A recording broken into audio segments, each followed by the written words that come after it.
नमस्कार, मी भीमराव काळे पाटील. आपण बघताय BKP 24 मराठी. आज नवीन दिवस, नवीन विषय, नवीन दिवसाची नवीन अशी चर्चा घेऊन आलोय.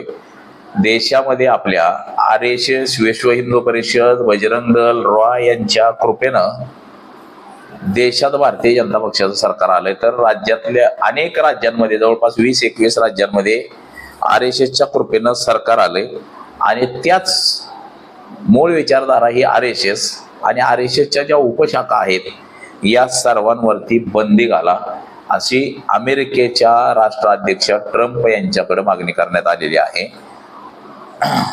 RSS आणि रॉ या संघटनांवरती बंदी घालावी. हे RSS जातीय द्वेष पसरवून भारतामध्ये हल्ले घडवतंय, हिंसाचार घडवतंय असं एक समिती असते जागतिक लेवलचे अहवाल. त्या अहवालामध्ये असं नमूद करण्यात आलेलं आहे की महाराष्ट्रामध्ये आणि देशामध्ये भारतामध्ये जातीय हल्ले सर्वाधिक वाढलेले आहेत. तर या संघटनांवरती बंदी घालावी. तर नेमका काय भानगड झाली? कालच हा विषय प्रसिद्ध झालेला अमेरिकेमधून. तर याच विषयाची आज चर्चा घेऊन आलोय. तर चला, सर्वप्रथम आपण जर चॅनल सबस्क्राईब केलं नसेल तर चॅनल सबस्क्राईब करावा ही सर्वांना विनंती. आणि चला चर्चेला सुरुवात करूया. भारतीय जनता पक्षाचं मूळ केडर बेस आहे RSS संघटन आणि RSSच्या 21 उपशाखा आहेत. म्हणजे जसं की विश्व हिंदू परिषद, बजरंग दल, पतित पावन संघटना, ह्या ज्या सगळं जे आहे हे हिंदुत्ववादी संघटना RSS प्रेरित आहेत सगळ्या. म्हणजे मूळ विचारधारा ही RSS आणि RSS मधून ह्या सगळ्या संघटना तयार झालेल्या आहेत. तर ह्या संघटना देशभर सध्या काम करतात आणि त्या भारतीय जनता पक्षाला मदत करतात. कधी काळी पूर्वी त्यांनी काँग्रेस सोबत सुद्धा मदत केलेली आहे. काँग्रेसला सुद्धा RSS हे निवडणुका पण लढवत होतं, परंतु त्यानंतर त्यांनी निवडणुकीचा पर्याय बंद केला आणि आपल्या विचाराचं कोण आहे त्या विचारधारेला आपण पाठिंबा द्यायचा असं RSSनं ठरवलं. आणि RSSला 100 वर्ष पूर्ण झालेली आहेत आणि 100 वर्ष पूर्ण झाल्यानंतर आज त्यांच्यावरती गद्दांतर येतोय की काय अशी शक्यता निर्माण झालेली आहे. देशामध्ये भारतीय जनता पक्षाचं सरकार आलं आणि ते RSS या संघटनेच्या पाठिंब्यावरतीच ते आलं. आणि RSS मध्ये काम करणाराच माणूस भारतीय जनता पक्षाच्या पदावरती असतो आणि भारतीय जनता पक्षाच्या पदावरून तो सरकार म्हणजे मंत्री होतो, आमदार होतो, खासदार होतो. आता पंतप्रधान सुद्धा जे नरेंद्र मोदी यांनी सुद्धा RSS मध्येच काम केले अनेक वर्ष. म्हणजे भारतीय जनता पक्षाची सगळीच मंडळी ही RSS प्रेरित आहेत आणि याच RSS वरती बंदी घालावी असं अमेरिकेतल्याच एका संस्थेनं मागणी केलेली आहे डोनाल्ड ट्रम्प यांच्याकडं.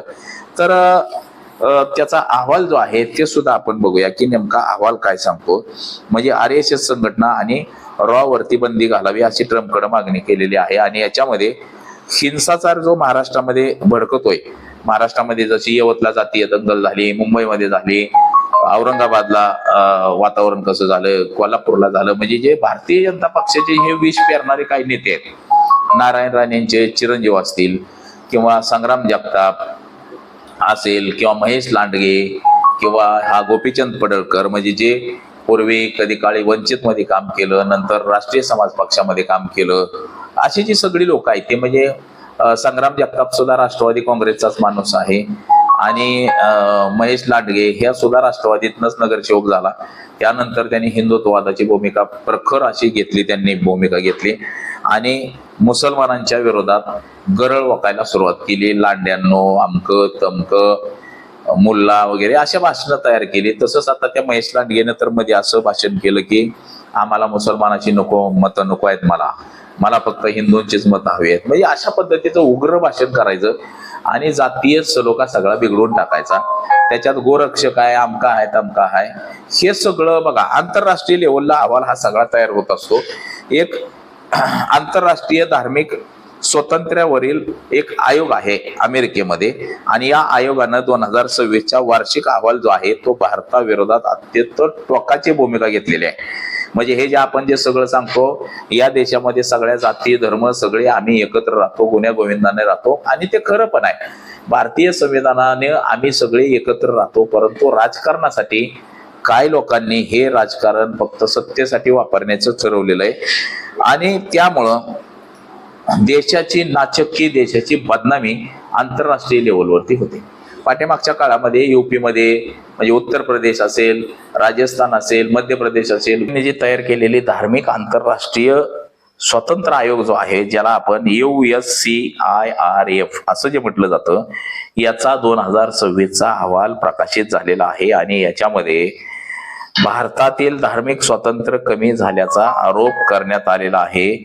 आणि त्यामुळं राष्ट्रीय स्वयंसेवक संघ म्हणजेच RSS आणि भारतीय गुप्तचर संस्था RA यावर निर्बंध घालण्याची शिफारस ट्रम्प सरकारकडे करण्यात आलेली आहे.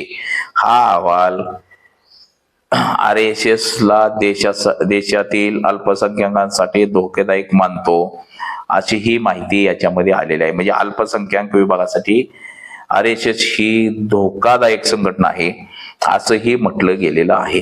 हा 2026चा अहवाल आहे. आता ह्यामध्ये भारताची सुद्धा भूमिका आहे. भारताने ह्याला केराची टोपली साहजिकच दाखवणार आहे. म्हणजे अत्यंत टोकाची भूमिका भारताविरोधात या आंतरराष्ट्रीय धार्मिक स्वातंत्र्यावरील आयोगानं म्हटलेलं आहे. टोकाची भूमिका भारताबद्दल घेतलेली आहे त्यांनी. बघा, भारताने सुद्धा नेहमीप्रमाणे हा ग्रह दूषित आणि राजकीय प्रेरित अहवाल असल्याचं सांगून हे सगळं फेटाळलेलं आहे. परंतु आपल्या सगळ्यांना माहिती आहे की देशामध्ये जातीवाद आहे का नाही, हिंदू मुस्लिम म्हणजे अल्पसंख्याकावरती किती अन्याय अत्याचार होतो हे सगळं आपल्याला माहिती आहे. USCIRF ने अमेरिकेचे राष्ट्राध्यक्ष डोनाल्ड ट्रम्प यांच्या प्रशासनाला ही शिफारस केलेली आहे की RSS आणि RAवरती बंदी घालावी, तसंच त्यांच्यावरती निर्बंध लादावे. त्याप्रमाणे त्यांचे जे संघटनेचे जे लोक आहेत त्यांना अमेरिकेत येण्यास बंदी घालावी, त्यांच्या मालमत्ता जप्त कराव्या, असा सुद्धा आदेश अमेरिकेनं दिलेला आहे. त्यांना म्हणजे प्रवेश सुद्धा नाकारलेला आहे. त्यावर दुसरं सुद्धा असं म्हटलेलं आहे की अमेरिकेकडून भारताला जे शस्त्रे विकली जातात किंवा भारतासोबत जो व्यापार केला जातो तो थेट धार्मिक स्वातंत्र्याशी जोडला जावा. म्हणजे जर भारताने धार्मिक स्वातंत्र्याच्या बाबतीत अमेरिकेच्या अटी पाळल्या तरच त्यांना शस्त्र द्यावे, असंही त्याच्यामध्ये म्हटलेलं आहे. त्याचबरोबर भारताला कंट्री ऑफ पर्टिक्युलर कन्सर्न घोषित करण्याची शिफारस सुद्धा या आयोगाने सलग 7व्या वर्षी केली आहे. म्हणजे 7 वर्ष झालं ह्याचा संस्थेचा अहवाल येतोय की भारतामध्ये हिंसाचार वाढलेला आहे. आता आपण पाहिलं की भारतामध्ये खरंच हिंसाचार होतोय की आमच्या महाराष्ट्रामध्ये सुद्धा गोपीचंद पडळकर सारखा हिंदुत्ववादी नेता तयार झालाय, जो कधी वंचित मध्ये काम करणारा, राष्ट्रीय समाज पक्षामध्ये काम करणारा, आज हिंदुत्ववादाची पगार हातामध्ये घेऊन मुसलमानांना शिव्या घालत हिंडत आहे. तसाच संग्राम जगताप सुद्धा, नारायण राणेंचे चिरंजीव नितेश राणे, निलेश राणे, पुन्हा आमचे गोपीचंद पडळकर असतील किंवा आता नवीनच नेता तयार झालेला पिंपरी चिंचवडचा महेश दादा लांडगे, ही सुद्धा नेते हिंदुत्ववादाची झेंडा हातामध्ये घेऊन मुसलमानांना तसंच इतर जातीला शिव्या श्राप देत असतात, टीका टिप्पणी करत असतात.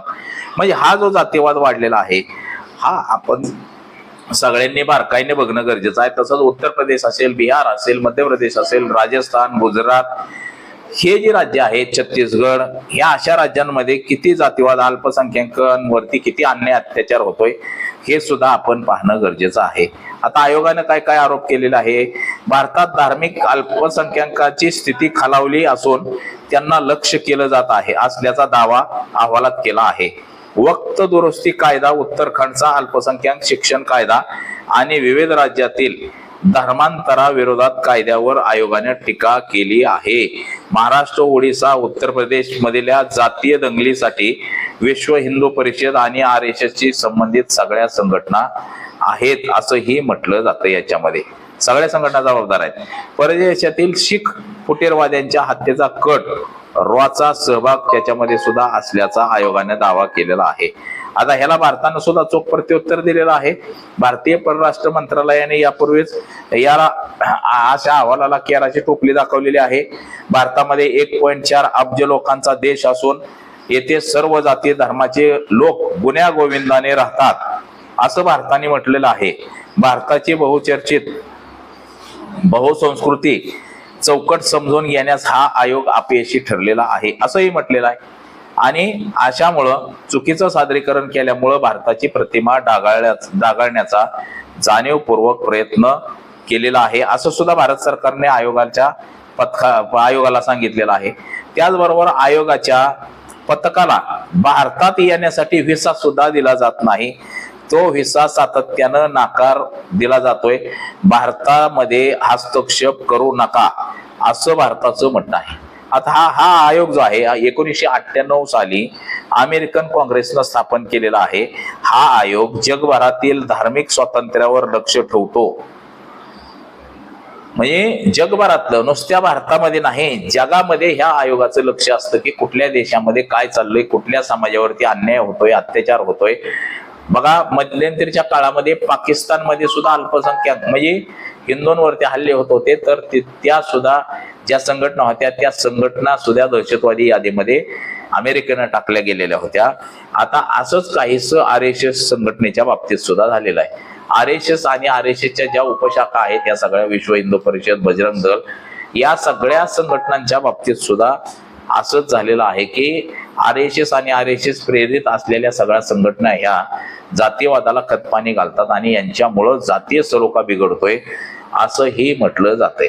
आता RSS मूळ विचारधाराला धारेशी भारतीय जनता पक्ष आहे.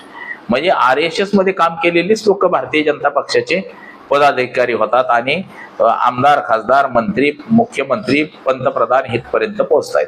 त्याच्यामुळे त्यांची जी मानसिकता आहे ही नेहमी इतर समाजाच्या विरोधात, मग तो बौद्ध असेल, ख्रिश्चन असू द्या, पारशी असू द्या, ईसाई असू द्या, मुस्लिम असू द्या, ह्या सगळ्या धर्मांच्या विरोधात कुठंतरी काम केलं गेल्याचं आपल्याला नेहमी दिसून येतं. म्हणजे जे इतर समाज आहेत त्या समाजांवरती अन्यायच केला जातो आणि आपली राजकीय पोळी भाजण्याचा प्रयत्न हा केला जातो. जातीवाद कधी कधी वाढतो, तर हे सुद्धा आपल्या लक्षात येतं की बाबा जातीवादाच्या भूमिका किंवा जातीवाद हा नेमका कुठल्या काळामध्ये वाढतो, तर तो हाच काळ असंही म्हणता येईल. म्हणजे भारतीय जनता पक्षाचं जेव्हा जेव्हा सरकार येतं, ज्या राज्यामध्ये सरकार येतं त्या राज्यामध्ये जातीवाद हा मोठ्या प्रमाणामध्ये वाढला जातो, उग्र असा जातीवाद वाढला जातो असंच एकंदरीत दिसतंय आपल्याला.